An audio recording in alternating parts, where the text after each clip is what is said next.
Hi hello ವೀಕ್ಷಕರೇ, ಪುನರ್ವಿ ಎಜು ಸಂಸ್ಕಾರ್ಗೆ ಸ್ವಾಗತ ಸುಸ್ವಾಗತ. ಎಲ್ಲರೂ ಹೇಗಿದ್ದೀರಾ? ಚೆನ್ನಾಗಿದ್ದೀರಾ ಅಂತ ಭಾವಿಸ್ತಾ ವಿಡಿಯೋವನ್ನ ಪ್ರಾರಂಭ ಮಾಡ್ತಾ ಹೋಗೋಣ.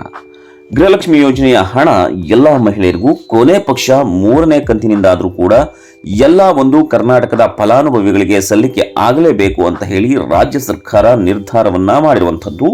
ಇದಕ್ಕಾಗಿ ಮಾನ್ಯ ಶ್ರೀಯುತ ಮುಖ್ಯಮಂತ್ರಿ ಸಿದ್ದರಾಮಯ್ಯನವರು ಹಾಗೆಯೇ ಮಹಿಳಾ ಮತ್ತು ಮಕ್ಕಳ ಕಲ್ಯಾಣ ಇಲಾಖೆಯ ಸಚಿವೆಯಾದಂತಹ ಲಕ್ಷ್ಮೀ ಹೆಬ್ಬಾಳ್ಕರ್ ಅವರು ಒಂದು ಹೊಸ ತಂತ್ರವನ್ನ ಆರಂಭಿಸುವುದಾಗಿ ಹೇಳಿದ್ದಾರೆ. ಅದೇನಪ್ಪಾ ಅಂತಂದ್ರೆ ಗೃಹಲಕ್ಷ್ಮಿ ಅದಾಲತ್ ಅನ್ನೋದನ್ನ ಆರಂಭಿಸ್ತೀವಿ ಅಂತ ಹೇಳಿರುವಂತದ್ದು.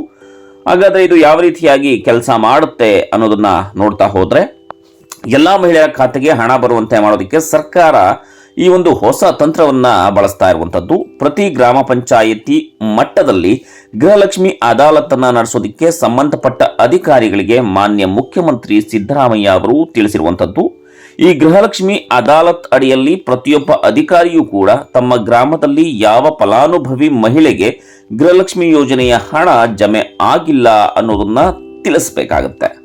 ಪ್ರತಿ ಮನೆಗೂ ಹೋಗಿ ಯಾರಿಗೆ ಹಣ ಇನ್ನೂ ಕೂಡ ಜಮೆ ಆಗಿಲ್ವೋ, ಯಾರಿಗೆ ಇನ್ನೂ ಕೂಡ ಅವರ ಖಾತೆಗೆ ಬಂದಿಲ್ವೋ ಅವರಿಗೆ ಯಾಕೆ ಇನ್ನೂ ಕೂಡ ಅಕೌಂಟ್ಗೆ ಹಣ ಜಮೆ ಆಗಿಲ್ಲ, ಖಾತೆಯಲ್ಲಿ ಯಾವ ಬದಲಾವಣೆಗಳನ್ನ ಮಾಡಿಕೊಳ್ಬೇಕು ಅನ್ನುವಂತಹ ವಿಷಯವನ್ನ ಕಲೆ ಹಾಕಿ ಅಂಥವ್ರಿಗೂ ಕೂಡ ಹಣವನ್ನ ಬರುವಂತೆ ಮಾಡಲೇಬೇಕು ಅಂತ ಹೇಳಿ ಈಗ ಆಲ್ರೆಡಿ ತಿಳಿಸಿರುವಂಥದ್ದು.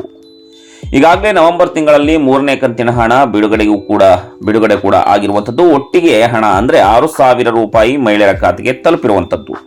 ಸರ್ಕಾರ ನೀಡಿರುವ ಲೆಕ್ಕಾಚಾರದ ಪ್ರಕಾರ ಸುಮಾರು 2 ರಿಂದ 3 ಲಕ್ಷ ಮಹಿಳೆಯರಿಗೆ ಮಾತ್ರ ಒಂದೇ ಒಂದು ಕಂತಿನ ಹಣವೂ ಕೂಡ ಸಂದಾಯ ಆಗಿಲ್ಲ.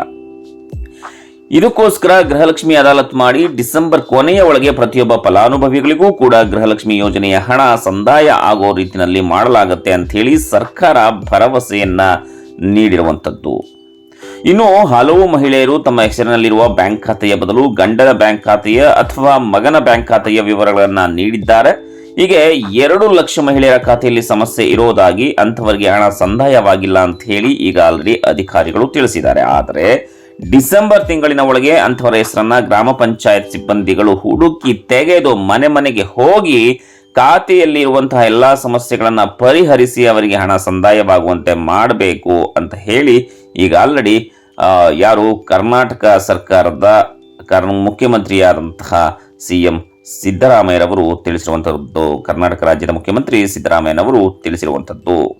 ಗೃಹಲಕ್ಷ್ಮಿ ಹಣ ಸಿಗದವರ ಲಿಸ್ಟ್ ಅನ್ನ ಕೊಡಿ, ಮನೆ ಮನೆಗೆ ಹೋಗಿ ಸಮಸ್ಯೆಯನ್ನ ಬಗೆಹರಿಸಿ, ಸಮಸ್ಯೆಗಳನ್ನ ಪರಿಹರಿಸಿ ಅಂತ ಹೇಳಿ ಸಿಎಂ ಅವರು ಆದೇಶವನ್ನ ನೀಡಿದ್ದಾರೆ.